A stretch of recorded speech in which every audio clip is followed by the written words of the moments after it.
And walrus too live out in the Arctic Ocean, and they breed on the rocky shorelines of the Bering Strait and then follow the pack ice feeding out into the Arctic Ocean.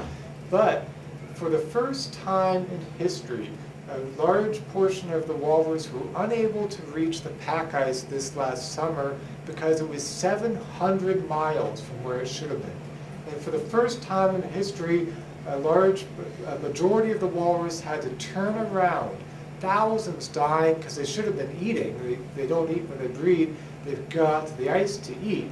They had to turn around, not eating at all, swam to the shore of Russia, northwest Alaska. For the first time in history, tens of thousands climbed up onto land, and thousands died in stampedes. And in February, the walrus were petitioned to be added to the Endangered Species Act, because scientists do not think they can survive without the platform of the pack ice to rest when they have to swim down to the bottom of the ocean to feed. Also, when they nurse their young, they depend on the pack ice. This is now a very common sight throughout the Arctic. And from my stay with the Inupiat peoples, I took a bush plane over the Brooks Mountain Range to the Gwich'in village of Arctic Village. Now the Gwich'in people are caribou people. They've lived off this region for tens of thousands of years off the caribou. But even though they've lived there for so long, it's very difficult to pick out their village from under Cloud Mountain, and because they blend right into the wilderness. This is Sarah James carving a caribou head. They use every bit of the caribou for food and for clothing.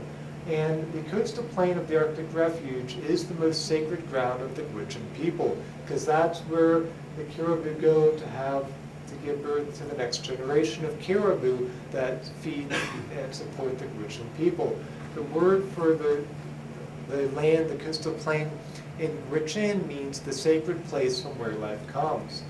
And scientists have proven the Gwich'in right, and year after year the caribou have come to the same areas where the proposed development is right on top of the core cabin ground.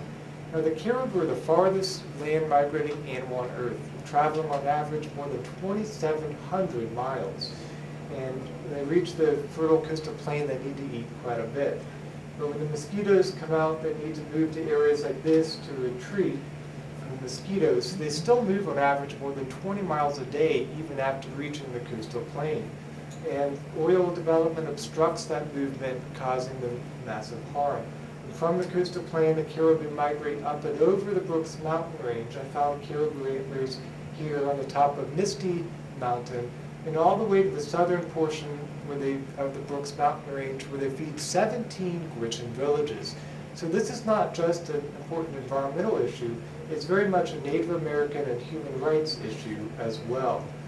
And another impact of climate change being seen around Arctic Village with the permafrost melting, we're getting deep sinkholes. This is where there used to be big cavities of ice under the tundra. You never would have known it. You've just seen a open tundra, but when this ice chunks melt, you get these deep sinkholes. These sinkholes could be as deep as 100 feet deep. Now I camped on the same spot in 1991 and 1993, and this is 2004, where this deep sinkhole has emerged. And when the permafrost melts, it forms a quicksand-like substance, and when animals and people fall into these, they often cannot get out and are dying.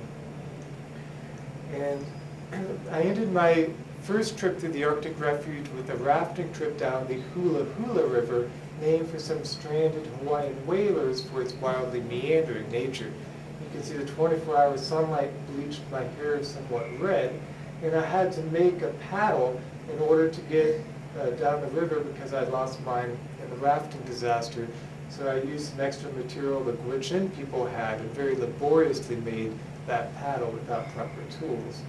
And rafting down the river, I had a lot of difficulty with patches coming off of my raft, but I didn't have difficulty with food on this portion of my journey, as the Arctic char was swimming up in their original numbers, and the hundreds of thousands of fish. This is a fully grown male Arctic char, more than 10 pounds and more than 20 years old. These are very old living fish.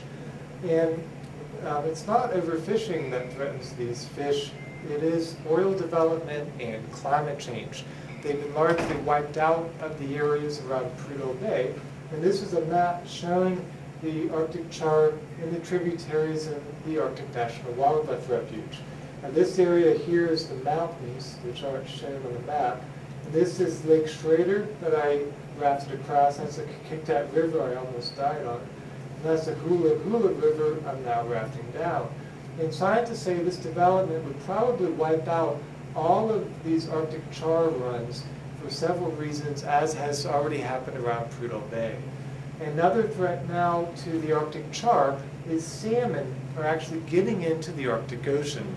These are chum salmon. I caught in the Tongass National Forest area in southeast Alaska, the subject of my 4th book I'm currently working on.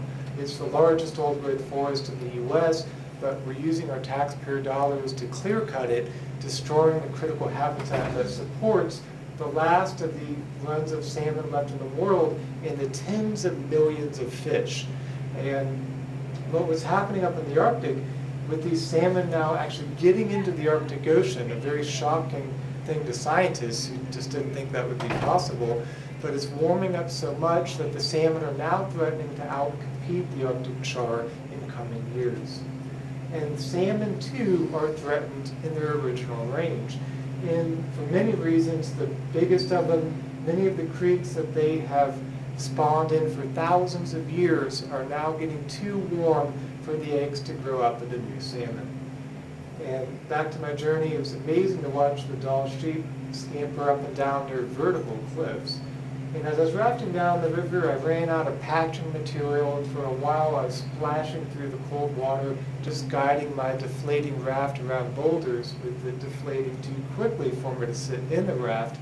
But this is getting into September, into the fall of the Arctic, and you can see the willows have turned a bright yellow. That's my tent there. And the snows were coming, and it was just getting too cold to be splashing through the water. And so I decided to hike out. And one of the things you notice as you're walking from the mountains out onto the coastal plain is all the caribou paths coming together as they migrate from their massive range into this one very important area. And there's a grizzly bear that got a lot closer than that. He got about 25 feet away, and luckily did not choose me for a meal. And on down the river, I came upon these stakes that were done by the U.S. Geological Survey to determine how much oil is under the coastal plain of the Arctic Refuge. Recent studies found that at most it could lower the cost at the pumps by 1 cent per gallon, but probably it would have no effect whatsoever. It's such a tiny amount of oil on the world market. It's so expensive to get this oil, it really doesn't make sense to trade the heart of the last intact Arctic ecosystem with a free-ranging caribou herd left in the world for such a small amount of oil. You can see here the minuscule amount of oil with the red line that could come from the refuge. The green line, twice as much oil as how much would be saved by just properly inflating the tires in the car, on cars.